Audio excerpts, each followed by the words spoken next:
A lot of people today at the book signing in the supermarket, and of course many people loved you and they bought your book and you signed it, but other people said to us, we like the guy but we don't know what he stands for. We don't know what he's going to do when he's in power. What do you stand for? Look, first, I want to produce, innovate in France. That's the very first perspective. We are now in a new perspective, in a new economy of competitiveness, innovation, super talents. So we have to reform the country in order to succeed in such an environment. So what I will do first is to reform our labor market, reform our training system, reform our education system. Okay? But how can you do all these things if you don't yet have a party if you win, you don't have a party in the assembly that's going to help you pass those laws? That's exactly the opposite. We do have a party now with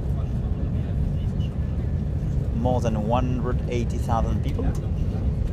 I mean twice the Socialist Party, and I will decide in the coming weeks, and I appointed a committee in charge of it to precisely nominate people in order to go to the election. So we will have 577 candidates for our parliament, and we will be in a situation to construct a majority at the parliament. But they need to win their seats. They need to get in. But for sure, I do confirm. So you will have a lot of people coming from the Socialist Party, from the Lib Dems, our Lib Dems, I would say, coming from the right, coming from the ecologists and so on, working on the same platform, because what we have now is a platform.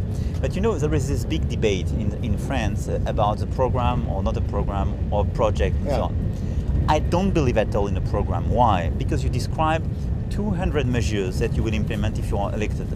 Nobody delivers. Why? Because you don't know about the actual situation. You don't know about the upcoming events. You don't know about new circumstances. Nobody, honestly. But what about principles? So what I built is first a clear and consistent vision. Yeah. We are pro-innovation, pro-education, in order to reduce inequality of chances.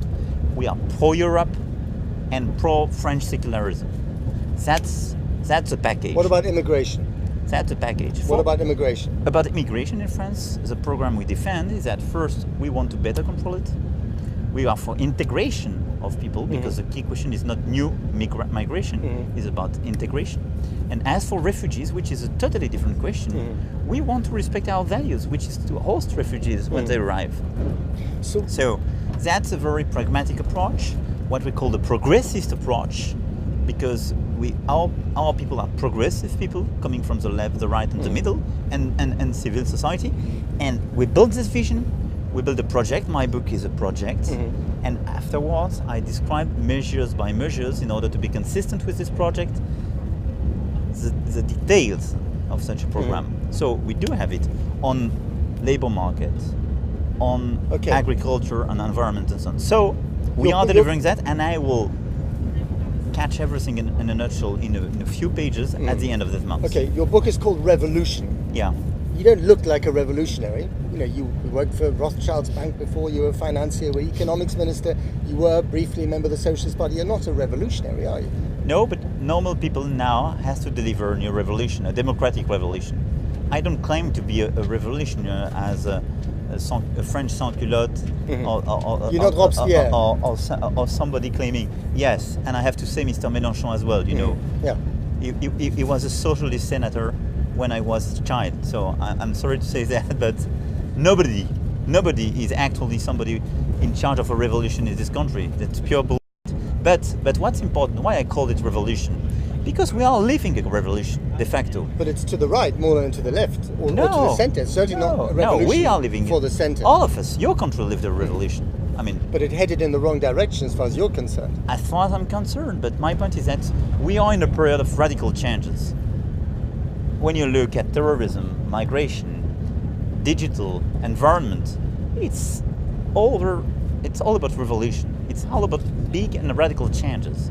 So what you have to do is first to highlight these new situations and to say, people, I don't want to propose you small reforms or tiny reforms. You want the big stuff. We need the big stuff in order first to push the country to succeed in such an environment which is radically new. And second, you have to give a chance to anybody. which is extremely But important the because revolutionary momentum at the moment, this in the last year, and perhaps also this year, the revolutionary momentum, the insurgent momentum has been on the side of the right. Trump in America. You're right. Le Pen, they're doing very well in the polls here. She's still ahead of you in the polls in this country. You're right. The AFD in Germany, Brexit. You're right. So how will you buck that trend? How will you go against that? By fighting, by convincing people, by speaking to their intelligence, and by trying to build stronger arguments in order to present and highlight our project. I mean, if you decide to mitigate your project or yourself to become an extremist or sort of an extremist because you do believe that your people now decide for these extremes, you already did. That's the new Munich conference. When some people tries to go in the Front National direction in the French political spectrum, that's a big mistake. That's a big mistake. If you were because president, they always prefer the original to the copy. If you were president of France, would you try and woo Britain back into the EU? Would you try and persuade them to forget about Brexit? I will do, but I'm not sure that I'm the best place to do so. Right. No, I can try, but I do respect people's vote. Right. And I'm not sure that a French guy explaining British people what they have to do is the most efficient thing. I do believe that if you organize general election in the coming month, you can have a big debate in order perhaps to revert the decision. I do prefer such a solution, but I'm humble and lucid. I don't think one sec that a French guy coming to London saying people have the good idea for you, I know what is good for you and I will teach you about that. I mean, it will be inefficient, not to say worse than that. When I look at Barack Obama, he delivered a very powerful message. It didn't work. It didn't work at all, and probably it get a negative effect. What I want to do is first, if your government decides to organize a Brexit, I will be pretty tough on it because I think it cannot be tough on it. Yes. Because we have to preserve the rest of the European Union and not to convey the message that you can decide to leave without any consequence. So Britain should be punished for its decision? No, it's not to be punished, but to be consistent with such a decision. You don't get the passport and you don't get access to the single market when you decide to leave. Yeah. So it cannot be. What about the rights of British citizens living in France? I mean, there are hundreds of thousands of British citizens in this country. You would guarantee those rights? For sure, they were very welcome. Even if the British government does not guarantee the rights of French citizens in the UK? The day after, you have bilateral conventions to organize such a movement. So it depends on the bilateral conventions, the day they decide to leave the single market. But if they do decide to implement a Brexit in what Mrs. May proposed, for sure, we have first to work at the European level and second to be extremely rigorous about the consequences, because it cannot be a game where they can where the Brits can maximize their interests without taking into consideration the EU's interests. Okay. But second, I do believe that given the context, the fact that now you have increasing doubts about the situation, the fact that those who promoted the Brexit disappeared right after, people can doubt about it. And I do hope that new leaders can come to Great Britain, and my role will be much more to help new leaders to promote an actual pro-European view. And what is very important to me, as well in the French debate, I'm a pro-European, but it's not to abandon the criticism of Europe. I think one of the big mistakes we did during the past years is to consider that the exclusivity of anti-European arguments was on the anti-European side. You have to criticize Europe to make it better, even and almost especially when you do believe in Europe. It was a big this mistake. has been a wake-up call, hasn't it? The last year has been a huge wake-up call for Europe. Trump, Brexit. Exactly. So just imagining for a minute that Marine Le Pen is the next president. If she is the next president of France, what happens to the future of Europe? I mean, if she delivers what she proposed, she will kill the European Union. She will kill the European Union? But de facto, because she wants to diverge on immigration, on economy, finance. She wants a referendum on the euro, but not on the EU. So no, but de facto, Brexit if she wants to implement what she proposes on the European Union, she will leave. She will kill the single market because it's not compatible with the single market. Right. So for sure she will decide to leave. That's the inconsistency of the program. But what you have to do, I mean, my fight, what I want to do, what I want to push is exactly a strong view on Europe, on our reform on labor market, on education against inequalities, precisely to show our people, you have a chance, you have a place in this new society.